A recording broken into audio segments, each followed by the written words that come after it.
Hey everybody, welcome to Beach Theory. Yeah! This is episode 14! 14? We are blasting through our family past. Ooh, blasting through the past. Is 14 episodes old. That's so cute. It's growing up. And with one episode a week, we are well on our way to a year of Beach Theory. Yeah. That'll be 52 episodes. Okay, so we're working on it. We left off talking about how we kept hinting and talking a little bit about getting fired from our job, which was the turning point in our life, really. Yes. So this is what happened. Wait. I'm going to tell the story. Okay. Last time we talked about starting Pins and Things and having Ellie. You gave birth. And they built us this amazing, wonderful, double-wide house. That was brand new. So we felt very don't spoiled. talk about getting fired yet because we haven't even talked about that amazing house. Yeah, that's we lived there for like 4 months. Yeah. And it was like glorious. Except it didn't have an AC. And it was very hot. I totally forgot about that. I remember laying down on the springtime, kitchen so floor. It was nice. Yeah, they got it kind of finished in the spring, but then by the time we were getting close to the end of that job, it was summer, and it was so miserable. We got a window AC unit, because it was very hot. So hot. We were dying. It was so hot. But it was that spring that we got a really nice tax return. We got a couple $1,000. I think we got like $5,000 tax return. Which was amazing. And we bought my first ever Apple desktop computer. We got a iMac. Like, I'm sick of Windows editing. Windows. I hated the editing software I had. And I knew that iMovie was easy to use. I did a lot of research. And I knew I was going to like it. I knew it was going to be user-friendly. And so we got that. And then I think we also got... What kind of camera did we... I don't think we bought a camera at that point. I don't think we did either. I think we just got... No, we did because That's right. It was better quality. And we were doing videos. We got a Canon 6D. That was when we got the 6D. Which was manual focus, DSLR. We used it for photography. Because at this point, we were also doing photography part-time. That's right. We were doing wedding photography. No, you know what? We were doing wedding photography, beekeeping. That's right. We had bees, and they were doing really well. Apex Storage and YouTube all at the same time. Photography, beekeeping, Apex Storage, and YouTube. And I feel like we're forgetting one. What else did we do? Beekeeping. That was it, I think. But I would not be surprised. Nope. You were trying to sell rainbow vacuums. I did like 2 appointments. Yeah. But there's always room for never mind, I'm not doing sales again. This is too hard. But no, we actually had a really good honey harvest that year. Yeah. Because we had bees in Payson, and we got like a whole table filled with honey. And we sold. We decided to test a theory to see what people in Utah County liked more, BYU or the Utes. And you did a Pins and Things video on these little honey jar toppers. And I found out very quickly that we're in the area where people only like BYU. Yep. And very rarely would people, because I put the honey toppers on the honey jars, and then I would say, okay, which one do you want? And the honey toppers were decorated like the BYU symbols. Yeah. And then there was other honey toppers that were Utah University of Utah or whatever. Yeah, and everybody bought BYU where we're at. So that was a hit. That was really funny. So we sold a bunch of honey. We were doing a lot of photography at this point, and you were doing editing now on the I'm computer. Looking back too, again, going, oh, if our bosses knew all of the different side projects we were working on. Because we did their photography. We did their photography, that's true. And they let us keep the bees. That's right. So they're like... And they knew we were filming YouTube because they could watch our videos. Yeah, so they were probably like, they're getting too distracted with all these other projects too. Yeah. They probably had plenty of reasons to fire us. You keep skipping ahead. I'm not skipping ahead. I just said that they fired us. But let's talk about what's happening right now. So we had Ellie, and we had some really good, successful videos. Actually, one of them was the Easter cake.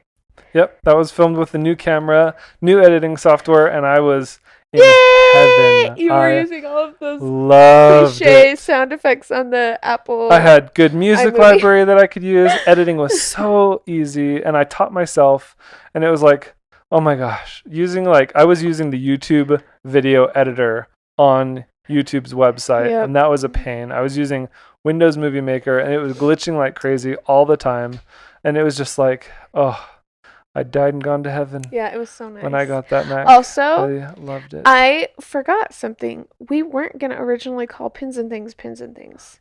We were going to call it, I think I was going to call it like Crafting Queen. I remember or that. Pinterest Queen or something like that. And back in the day, you could not have double the YouTube usernames. If somebody else already had that channel name, you couldn't use it. You couldn't. And so all of the things that I wanted to use, and you couldn't have spaces either. There were no spaces in channel names. It was so frustrating. That's why originally your channel was Pins, the letter N, and then Things. Pins and Things. Yeah. And then later we could change it when they updated. We changed it to Pins and Things. With spaces. Yeah. And then we used that for years and years and years, and we just changed it to Becca Beach. Wow, that means we changed it 3 times. It needed it, though. Yeah, yeah. But once we got the nice camera and the nice editing software, we did a whole bunch of Easter videos. We did I think the very first one we did was it was like St. Patrick's Day cupcakes with the little rainbows. Oh, yeah. And that was the very first video I ever filmed with that camera. And I was just like, when I was editing it, I was just like, it looks so good. It's so crisp and clear, and the sound is great. And I just loved it. It was so pretty. Like, even now, I'm just kind of like drooling about how beautiful that was compared to what we were posting. Yeah. Before, it was like drastic difference. That was a huge, huge improvement. That took us to the next level, I think, with our YouTube channel. And Pins and Things was it was 18 months. We'd been doing Pins and Things by the time we finally got that upgrade. We weren't really we weren't pushing it to our full extent. We were just like, we're going to try. I think we averaged at least one video a week. We were consistent. Yeah. Actually, we weren't perfectly consistent, but we were trying. No, we were definitely not perfect, but we were doing our best. Let's just do it on the side. That was our idea. And if it wasn't growing, it wasn't a big deal. And those Pins and Things videos were filmed in the new house. Yeah.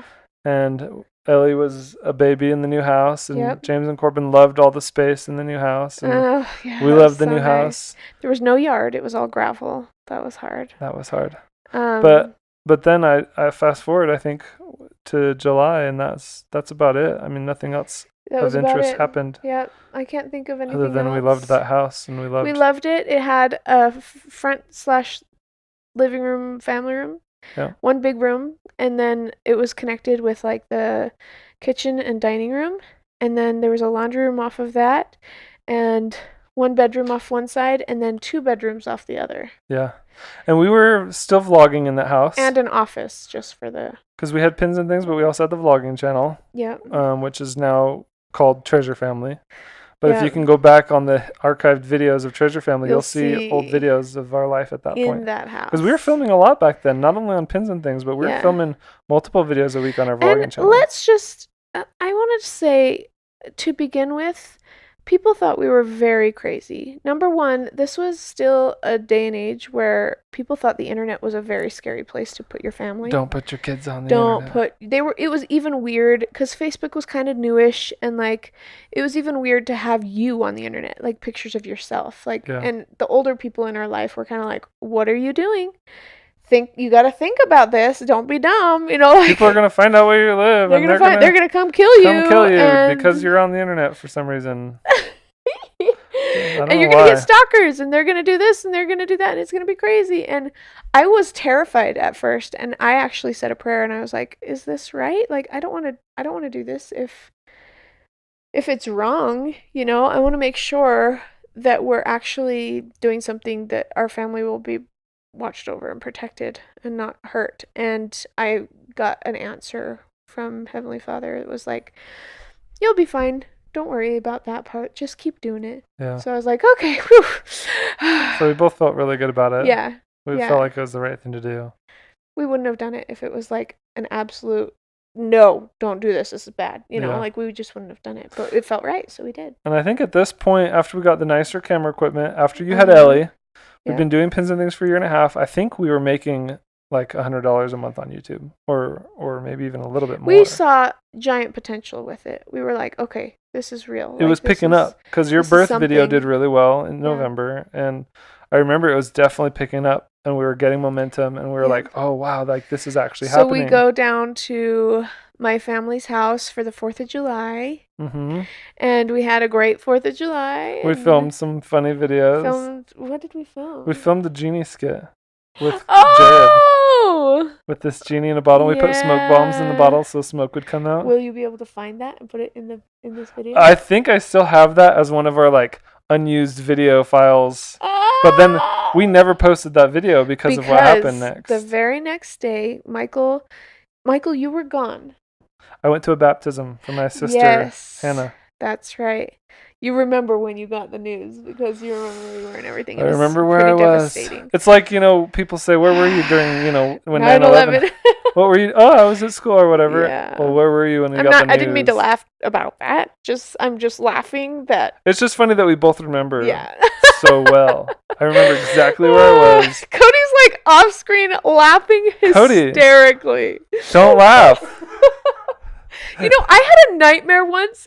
I was at a funeral, and it was like for a prophet of our church, and me and Ryan were trying to make everybody happy. And so we were being stupid and just like, it was the worst nightmare. Everyone was crying and sad, and so you guys were like, hey, everybody. Hey, it's time to be happy. Cheer up, everybody. Like the stupidest things. And then somebody looked at me. And Ryan was still being crazy, and I was still being crazy, but somebody came to me, and they were like, don't you understand? You're at a funeral. And all of a sudden, it hit me how horrible it was what I was doing. Like, that I was doing that. And I was like, Ryan, like, slapping Ryan, stop, it's bad. And he was just like, like, being completely, like, crazy. That's Ryan. And I was like, Ryan, you have to stop. This is not the time or the place. I just found out the hard way. And then I woke up like, I don't want to do that. I'm going to have to be really careful. So it's like one of my worst nightmares. You learned a lot from that dream. I think that was a helpful dream to my life because I needed that. Anyways. So what kind of news did we get that wonderful, fantastic day? Oh, man. I'm just like, I think because I'm pregnant, it's harder to emotionally not feel everything that I felt. You wanted to tell the story. I wasn't there, so it should come from you. It definitely needs to come from me, and I know that, like, it's just weird because I'm pregnant, so I can brush it off and go, oh, it's fine, whatever. But at the time, it was literally, like, aside from somebody dying, probably the worst news that we could have gotten. It flipped our whole lives upside down. Because we were so comfortable and so happy. And it came as such a shock to us, too. Yeah. It was like one day we're doing the best. Yeah. Like we've got these amazing storage units. They're all occupied. There's no vacancies. Yeah. Everything's great. Everything's wonderful. I mean, I know that I had called the bosses, like, is there any way we can get the AC fixed? Is there any way we can get an AC? We were dying. Like, it was so miserable. And they were like, basically, he ended up saying, fix it yourself. Get something yourself. Get a fan. Whatever you got to do, just take care of it yourself. And I was like, well, because we didn't have the money to fix it. We didn't have the money. And it was like, I don't know. Like, I guess they were probably feeling like, we just got you this brand new house and you can't even get something to cool it down. Like, I don't know. I don't know what it was. Leave the fridge open all day. There you go. Problem solved. Like, it was so hot in that house. Oh, the fridge is broken, by the way. What? We broke the fridge. I was like, are you kidding me? The fridge is broken. Let's go fix it. I thought you were saying about like right now. No, it was so hot in that house that the chocolate chips were melting in the cupboard. And our chocolate man fell on his face. That's right. Because Ryan had made a sculpture out of chocolate of a man, and he melted. That's how hot it was. No joke. A man in the Speedo. We were melting. Chocolate man, and he fell right on his nose, and it smashed it, and we called him Voldemort after that. Yes, and we stuck a chocolate chip to his face to make a new nose. No, I think we called him Michael Jackson. No, I'm just kidding. Okay, anyways. How many people have we offended? So the boss came over and said, you're fired. He and said, you laughed in his face, right? I did. Well, he goes, so I have some news. I'm going to have to fire you guys. And I was like, And I actually started laughing, and then I was like, okay, why are you really here? And he's like, dead serious? And he's like, I'm laughing now because it's just funny thinking about that. It took us all these years just to be able to look back on this without being like either fuming, angry, or devastated. Yeah, because really. It was so hard. Well, we didn't know where we were going to go. We didn't know how it was going to turn out. Anyways, so he goes, I'm not joking. You guys really are fired. And I was like, or like, I'm going to have to let you guys go. And I was like, okay. And then I was like, why? Can you at least tell me why? And he's like, well, we really liked it when you were the one running the storage units, but since having the baby and having Michael take over, some things have not been up to quality or something. Like it hasn't been exactly what we want, and we're just gonna have to. It's not a job for a family, and we want to get somebody that's got fewer kids or no kids in here or something like that. And I was just like, okay. And then he's like, and you have 2 weeks to get out. And I was just like, what? Like, I was so shocked that I couldn't even. You know what I mean? Yeah. Like, I went in the other room, and I think for some reason I remember just going in the bathroom and like being in shock. And the kids were like playing in the front room, and you were gone, and I was like, I have to call Michael. Like, he has to know about this, and this is gonna, I don't even know how he's gonna react. And you got mad. Right. Well, I felt like you didn't. Well, because I wasn't there, I didn't hear the conversation. I don't know what you said. I don't know what the boss said, but I felt like maybe you didn't fight enough, or maybe you didn't say something right to like. I guess I had more questions, and you didn't have the answers. I feel like I just remembered that he called ahead to make sure you weren't there or something like that. I feel like he wanted to just tell me. I feel like maybe that's right. But I do remember it was just me there for sure. I just remember feeling like, well, Becca, did you ask him this? What about this? And you were like almost attacking me, right? And I'm just the messenger. And you're like, but I didn't ask him. I don't know. And that's why I was mad, was because I was like, well, this doesn't make any sense. It didn't make any sense to either of us. We were like, this isn't like fair. Well, because I was like, didn't we do a good job? Like, yeah, I couldn't see it because literally when we got there, it was a horrible mess. Yep. There was mystery storage units. Nobody lived on site, and people would just literally pull up to the storage unit and put their stuff in it and leave and lock it. There was nothing stopping people from doing that. So there was 5 mystery storage units. And then there were a whole bunch that hadn't paid, and like I figured out every single one of those mystery storage units, and then I went and did research on the names of people that weren't paying, and I found out one was in prison, and like all these things that other people weren't doing, and like it was almost completely filled. I think it was like 100% filled. Yeah, it was like 98, 99% filled.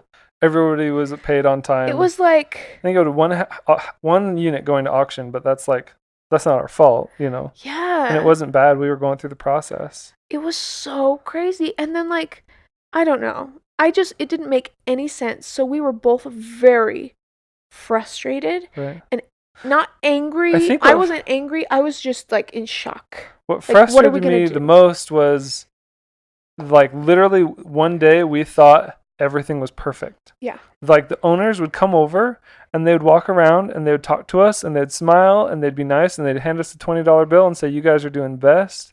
We love having you guys. And then, like, literally a couple days later, you're fired. Like, no warning. Yeah. They didn't even try to say, hey, we're kind of frustrated about this. Will you guys make sure no communication, like, as to what we're doing wrong. Can you guys make sure you're doing this better or that better? Think about the people who I'm talking, like, anybody who's listening right now, think about a job that you love. that you feel like you're doing a great job and at. The owners are telling you, you're doing awesome. Owners are telling you, like, every feedback you get is, like, good feedback. And then all of a sudden one day, you're fired. I didn't like anything that you were doing. Like, that would be so And I'm not going to really tell you why. Frustrating. I felt like the reasons they gave us were lies, like not true. Because it was like, well, the decision's been made. It doesn't matter at this point. Get out of the house in 2 weeks. Yeah. And at this point, we're officially enemies. Yeah. Yeah, we were blocked on Facebook. They treated us like we were enemies. They actually delivered us. So then, okay, that night we called our family. We let them know what was happening, and I think we got some of them to come up and watch the kids, and we went for a walk. Yeah. And on the walk, we were just like, we have a huge decision to make. We can either fight and get really mad, or we can just pray like crazy and say, you know, what can we do? Because we were not only losing our job, we were losing our house. And we'd never rented before. Never. We had only ever mooched off a family. And by this time, we had 3 kids, and we were not willing to do that again. We weren't going to live with your family with 3 kids in the hallway room. So we said, we have to get a job, and we have to get a house. We have 2 weeks to do it. Yep. We have no history of rental experience. No credit. We had no credit. We just paid off all of our debt. And we didn't have any big savings. I think we had $1,000 emergency fund. Yep. That was all we had. Yep. And so we're like, how are we going to do this? Because I can't get a job because I don't know where we're going to be living. Yep. And we can't get a house because I don't have a job. It was the worst situation, especially because, so basically we prayed and we felt like, okay, let's just put everything in God's hands. Let's just trust him. And do exactly what we feel like he says we need to do. Like, we basically just, you know the song, Jesus, take the wheel. That was it. Yeah. Like, we literally did that. And within a couple of days, we get, was it a lawyer? Somebody came to the door with... Actually, no, it wasn't a lawyer. A lawyer had written up eviction notice papers. Like, they made it official. They were like, get out. And we were like, whoa, like, we never said we weren't going to get out. We are getting out. Like, we were doing everything to get out. And we were like, I can't believe this. It was like, we're going to fine you $1,000 or something if you're not out. You will be fined. This will happen. We're going to take you to court if you don't leave. Like, we were like, why? Like, we are getting out. Stop attacking us as we're leaving. That's how it felt. Yep. And then I asked, so actually I do remember who brought us that paper. It was their son-in-law. Okay. The owner's son-in-law. And who was at this point managing the units? No. He wasn't coming into the office and managing it for us? Well, actually, this was the day that he said, so I'm going to have this job now. And I was like, oh. Because someone had to man the office, and we didn't, like, literally the day that we got fired, we lost all of our privileges. They were like, with no, the systems. they like changed all our passwords, everything. Like, they were like, nothing. No. And they were like, no, you can't compete with us. So, like, don't get any of the information out of the computer. Don't do anything. Like, you have no access anymore. And we have somebody else who's coming to take care of it. And then it was their son-in-law. And I just asked, like, why? And who's going to be taking our job? And he said, well, I am. And I was like, we had taken their wedding pictures. Like, it was just so many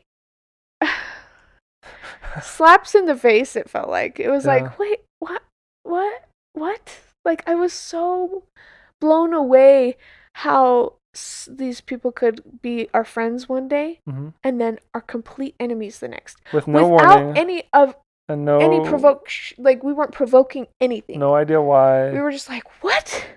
This is so confusing. I am so confused. Like, what can we do? So we just prayed like crazy. And we were like, okay, well, whether they gave us that eviction notice or not, we're getting out of here. Like, this is no longer a safe place to be. It felt very toxic and scary. And like, get out. So we were like, we are getting out as fast as we can. Like, I don't care.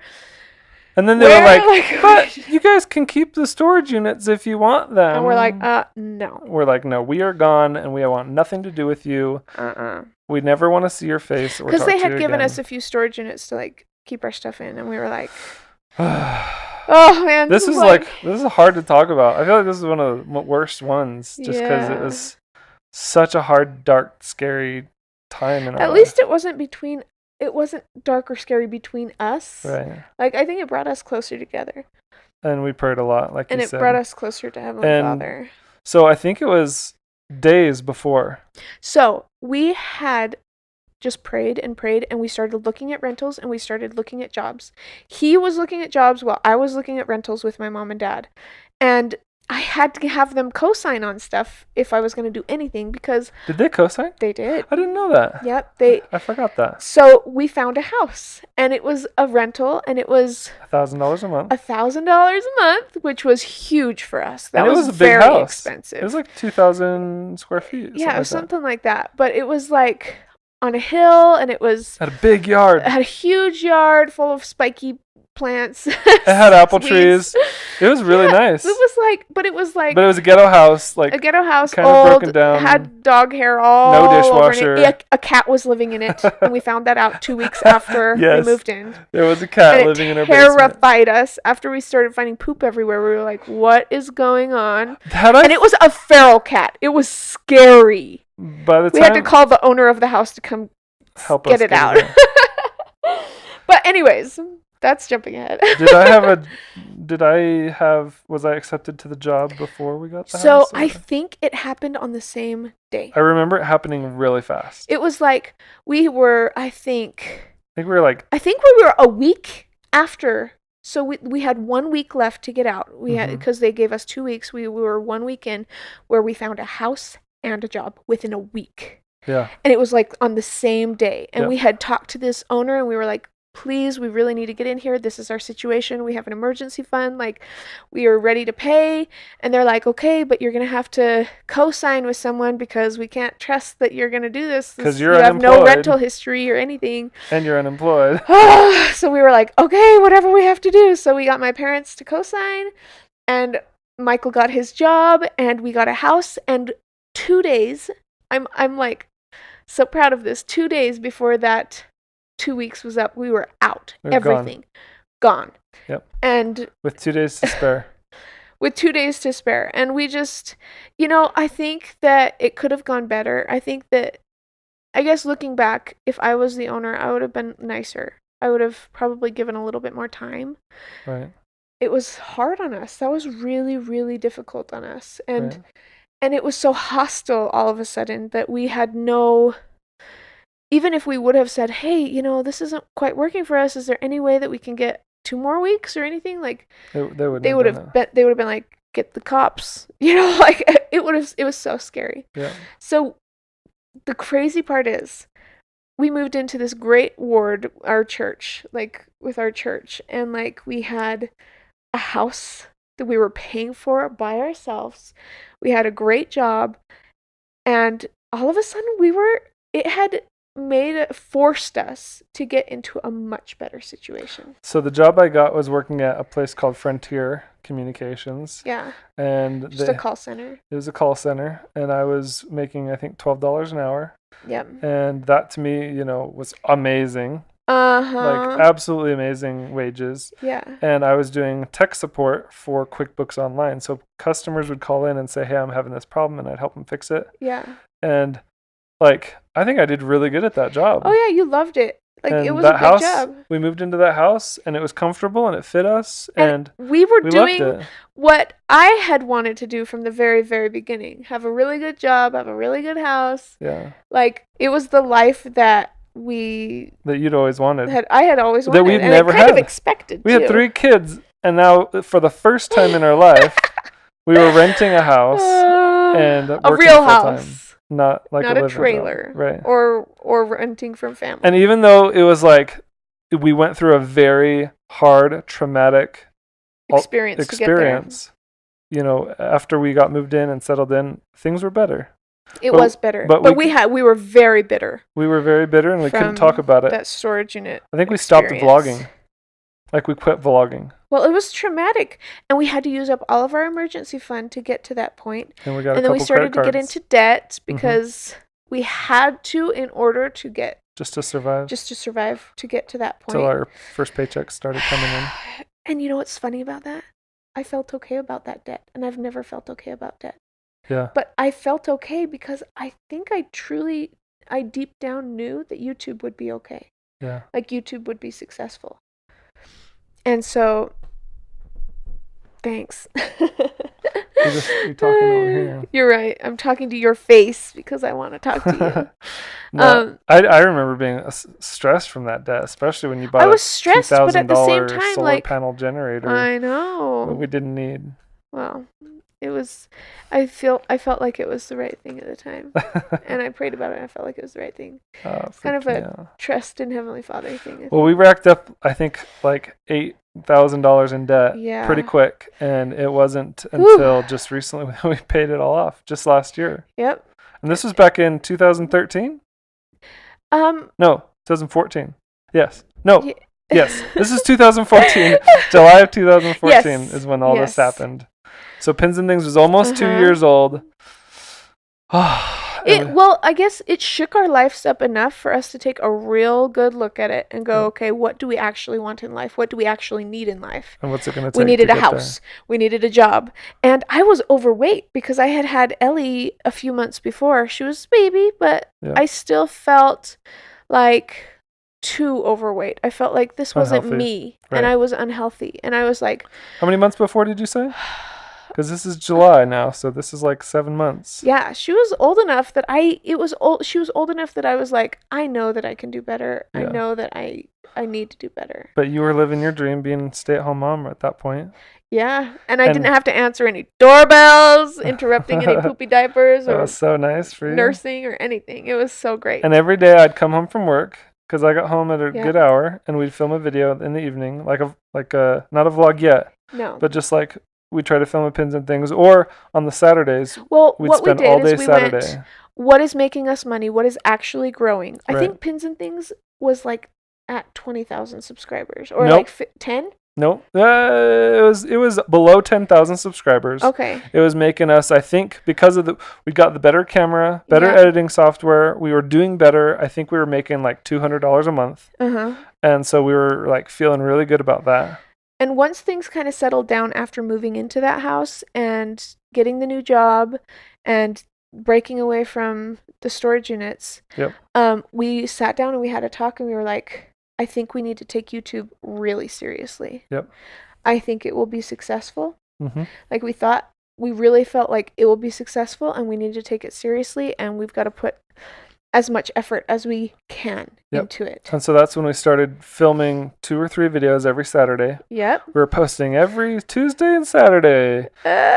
See you guys next time. Like, you were just like full on Pins and Things mode. Well, I had a new baby, but the baby was like, Ellie was like 7 months old or something like that. So not really new baby. And I don't know, I was ready. I think I was ready for that. I was ready for the challenge, and I was just not ready to keep staying the same. And even though I enjoyed my job well enough as a job, I definitely didn't want to be doing that for the rest of my life. Yeah. And I got into the company. Well, you were gone so much, and then when you did come home, we tried to film. Right. And, well, I guess not every day. It was mostly on Saturdays. Mostly all day Saturday. So we were working, or if I came home, we'd be planning, like, okay, I'm home. What are we going to film? Okay, I have to go to the store. I have to get all the stuff. Let's get everything ready so that Saturday we could just film all day long. Yep.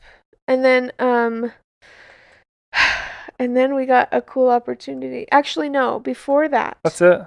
That's it for this video. Okay. We're done. Okay. That's the story of us being fired from our dream job. Oh, that was so difficult. And everything that goes along with it. So difficult and so necessary. I would never wish that on anybody. Nope. But I also wouldn't change it. Was the worst. It was like the hardest. The only thing I would change is the amount of time we were given in order to get out of there, and maybe not have it be so hostile in the meantime. Yeah. However, that made us rely on God. Yep. So I wouldn't change it. Yep. Like everything that happened, we're better for it, but it was really, really difficult in the moment. Yeah. But I think that's good. I think that's really good for us to be able to look back and go, that was good for us. Yeah. But it's like in the inside, I'm like, but I don't ever want the owners to hear that. That it was good for us? Yeah. You want them still to think to this day that they ruined our life? Like, that's how much it hurt me. Yeah. That's how much it hurt me. You want them to feel guilty for it? But at the same time, I'm like, I don't know. No, I don't want them to feel. I just don't want them to treat other people badly. That's all. Like, if I could change anything, it would just be like, treat people good. Right. You know? I feel like I'm a really forgiving person. Yeah. Like, there's very few people in my life that could hurt me enough that I can't just frankly forgive them. Yeah, yeah. But I feel like to them specifically, I mean, even to this day, I'm like, I don't know if I've really forgiven them. Like, if I saw them today, would I still feel that bitterness inside? I think it's, for me, I'm not bitter, but I'm cautious. Yeah. It's kind of like, if somebody hurts you, you should not let them keep hurting you. Right. Like, be careful and don't let them do it again, or don't be around them. Like, yeah. Like, I don't want to be hurt again, but I'm not condemning them. And I hope, like, I think of all the time in my life, I think I'm the most forgiving of that now. Because look at what we have. Because, yeah, we're not in a position where we're still feeling any pain from that. Like, we're you totally have to recovered. get away from it to be able to heal from it. And we have been away from that for a very long time. And we have forced ourselves to... See, this is exactly why. I talked about this in the last podcast, but this is exactly why I can't let that be a crutch. That's a great crutch. Oh, totally. Like, I got fired from this job that I did a great job at. Like, I could totally use that as a great excuse as to why I'm not doing the best. More, right. Totally. But we could have let that ruin our life. Absolutely. But we chose to rise above it and work. Like, and learn. I guess that's why in my mind I'm like, I don't want to give them credit. Like, because that's not, like, I can't say they're doing something that I felt like was really mean at the time was the right thing for them to do. Right. Honestly, I can't judge. That's all. That's all there is to it. I don't know why they did it. I don't know why they did exactly what they did. I just don't. But I'm just glad we are through that. I'm glad we don't have to go through it again. I guess for me, like, the reason I think I have a hard time really forgiving them and not feeling any pain with them is because there was no remorse on their end, you know? Yeah. Like, if we're all dead, we're all standing before God to be judged, I just want to look them in the face and be like, do you feel even a little bit bad for what you did to us?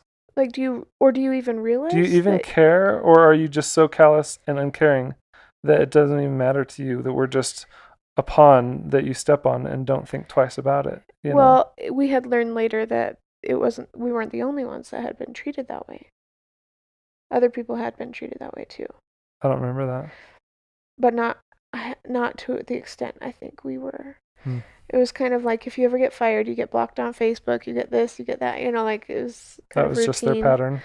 But, okay, this is where I need to say, I hope that this is difficult, but, like, if I ever ran into them again, which happens sometimes, we have run into them before. I'll tell you that story another time. That it will not be wrong on my part. Things will not be wrong on my part. Like, I don't want to be so angry still that I can't forgive them. Yeah. Or that I can't get past anything. Like, we did see them a few years later. Yeah. And it was a good experience. It wasn't bad, but I was cautious. Yeah. I did not feel like I could open my life to them. I did not feel like I could joke with them. I did not feel safe around them. Yeah. So, I don't know. All I know is that I do want to just forgive. And if you guys, if you're watching this video, because that could happen. Are you talking to the owners right now? If the owners are watching this video, because that could happen. I don't know.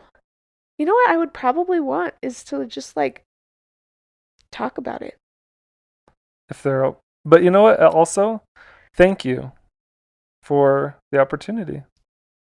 Because of them hiring us the way they did, it allowed us to move back to Utah, live our dream, get our channels started, and get us off our feet and out of my parents' house. It was a great baby step job for us. It was a huge blessing at the time when we needed it. Step up. I wish that the firing had been handled differently. Yeah. But at the end of the day, looking back, overall, it was a good job. It was a good experience, and I'm thankful for it.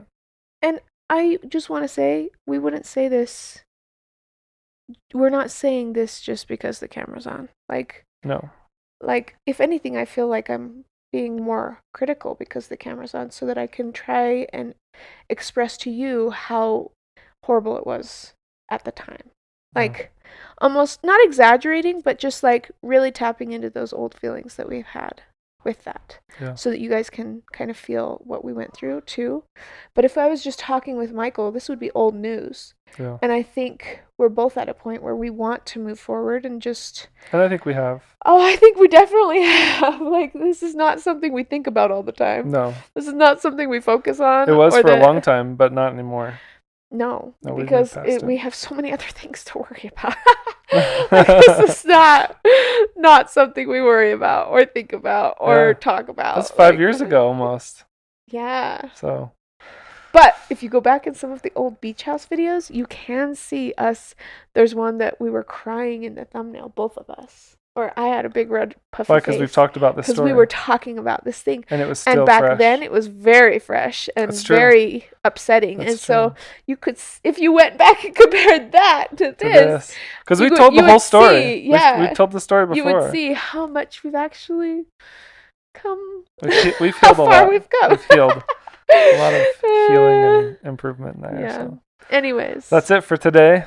Thank you guys for tuning in to Beach Theory. This is a good episode. Like, this is a hard episode to talk about. Very kind of stressful. Not as hard as the divorce letter. But... That was the hardest one so far. Let's just say that. And if you haven't listened to that one, it's in the history on YouTube and on, what is it? I don't know. Sorry, I wasn't paying attention to what you were saying. Every podcast app, basically. Sorry, I was thinking about what I was going to say, and you just go on these rants sometimes. No, not a rant. I'm saying it's in our history on this and on whatever you're listening to this on. The divorce letter is a really good episode, so make sure to listen to that one. Really good and really bad. But I'm really excited because what's coming up next on the next few episodes of Beach Theory is gonna this is life has ups and downs. This was a big down. This was a very big low for us in this episode, but things start picking up moving forward, and I'm really excited about what's coming up next. Oh, it's where our life starts getting good. Yeah, things start. I think we passed the test, because through life we have tests, Yeah, that was a trial, huge trial, and I think we passed made the right decision because we were blessed immeasurably afterwards. Yeah, so. And when you're in the moment, it feels like it's happening so slowly. But now looking back, I'm like, 5 years. Look out. We've come a long way. We were managing storage units and making pennies and living on off YouTube of food stamps. And now look at where we are in 5 years. Only 5 years. Some people go to school for longer than that. That's right. Well, thanks for tuning in. We love you guys. Thanks you so much for your support. You guys are the best we could ever hope for. Thanks for watching on YouTube. We're also on Facebook. And make sure you listen if you haven't, if you're listening, we're on Spotify and podcasts and Google and playlists and all those things. All right. Pod the game. Bye.